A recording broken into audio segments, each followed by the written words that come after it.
Good evening to all, dear ladies and gentlemen at the forefront of international news.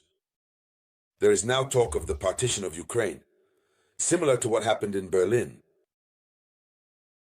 This American official, or that American official who spoke in such a manner, certainly spoke in a state of euphoria. And afterwards, he retracted to say that his words had been distorted, which already means that this idea is present. Meanwhile, we are being told about progress in negotiations between America and Ukraine on rare earths. At the same time, there are also advancements in the discussions, the negotiations between America and Russia. You know, for some time now, the issue, even the negotiations had taken a hard hit because Ukraine has continued to regularly violate the ceasefire agreement.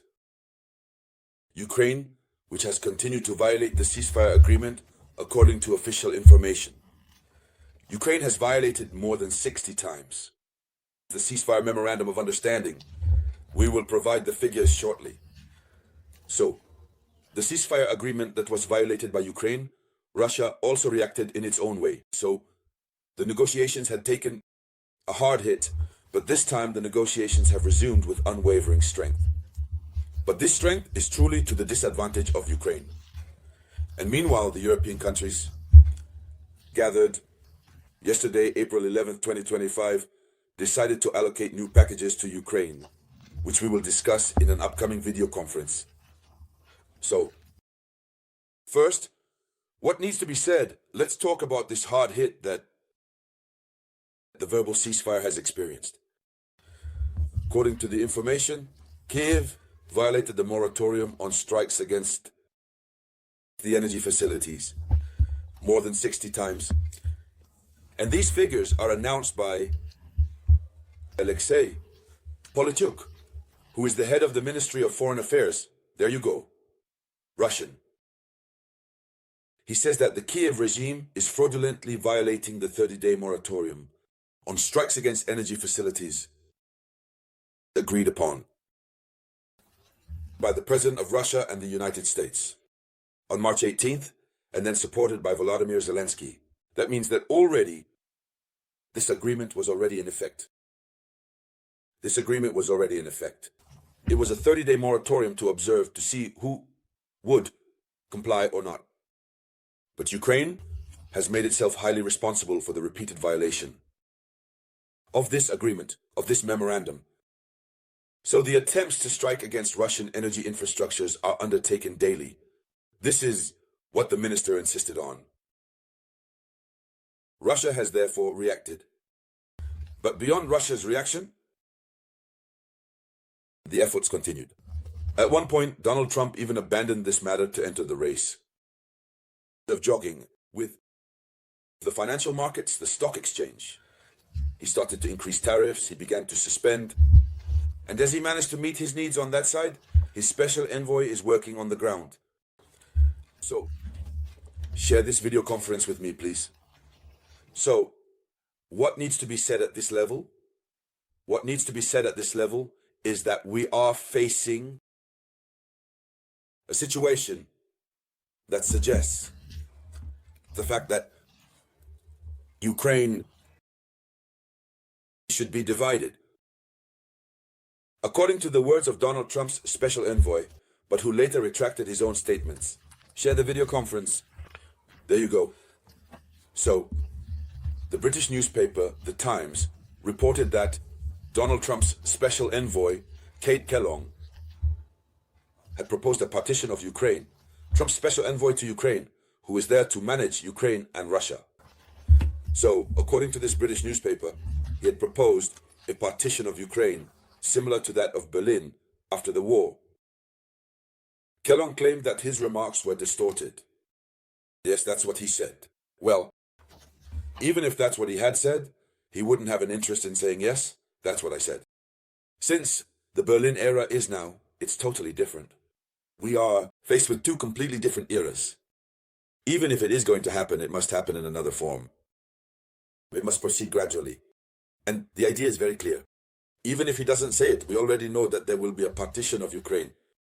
Since if the agreements on rare minerals are already concluded, if it's concluded, and that the United States of America must exploit the minerals and take all the energy infrastructures of Ukraine, then it goes without saying that America will have a part of Ukraine and Russia will have a part of Ukraine. Since the part already conquered, the territory is already conquered by Russia, America even acknowledges that we cannot go back on that. Donald Trump acknowledged it. So that means inevitably there will be a partition of Ukraine. We are heading straight towards a partition of Ukraine. So that's what he seemed to imply, but then he came back to retract. He said that his words were distorted. So he says this. He said this. He says, I was not talking about the partition of Ukraine. He added that he was referring to the establishment of zones of responsibility for both the Allied forces after the ceasefire.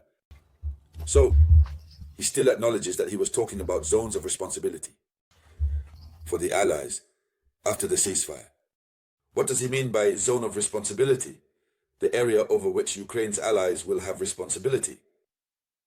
So, if there is an area over which Ukraine's allies have responsibility,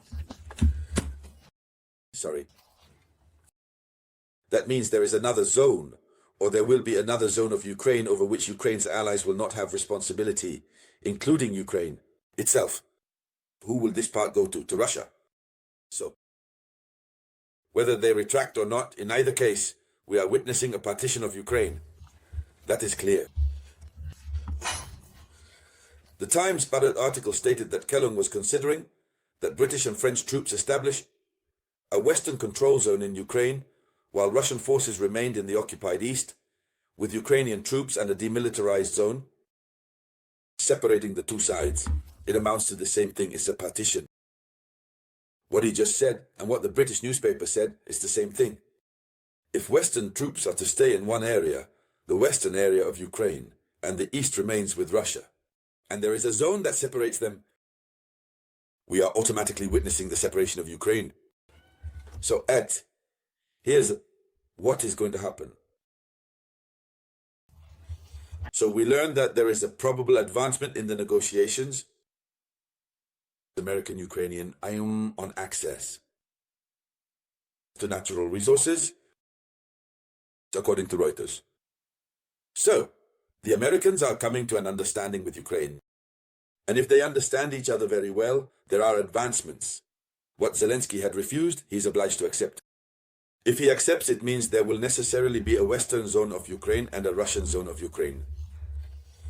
The latest version of the agreement stipulates that the United States will have priority access to Ukrainian mineral resources, and that all revenues from public and private companies will be deposited into a joint investment fund. Moreover, the agreement contains no security guarantees for Ukraine, a key requirement of the Ukrainian government. So, in any case, Zelensky comes out as the loser. The agreement stipulates that the priority of the exploitation of Ukrainian minerals will go to the United States of America. And then there is a joint investment fund that will be created. All resources from companies, both public and private, will be transferred into this joint fund. Who will manage this joint fund? America. But what is the security guarantee? It is not provided for, obviously, in this new agreement. So, here is the tragic situation that is unfolding over Ukraine. So, ladies and gentlemen, this was the headline of international news. Thank you for sharing it as widely as possible. We continue to follow this news. Everything that will result from it, we will come back to discuss here on La Tribune, the Watch of Consciences. I will be back with you shortly with more news. This was the voice of your unique samurai.